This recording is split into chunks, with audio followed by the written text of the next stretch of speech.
Mamahalin ka niya by hook or by crook pag ginawa mo ang spell na to.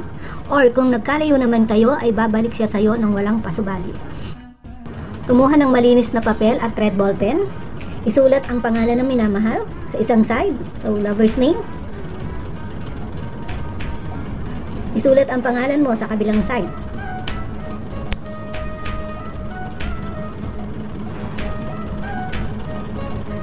Bilugan ang mga pangalang isinulat.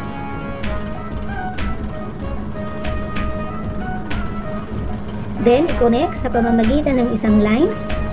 Sprinkle with perfume.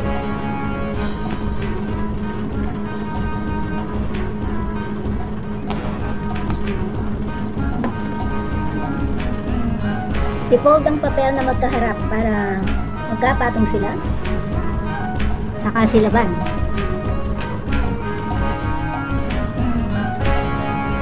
Sabihin ang salitang ito habang sinisilaban ang papel. Sa pamamagitan ng kanyang banal at walang hanggang kapangyarihan, babalik ka sa akin, tapos sabihin ang pangalan ng minamahal. Inuutusan kita na bumalik sa akin. Yan ang aking kagustuhan at yan ang mangyayari. Isaboy ang asset sa nature.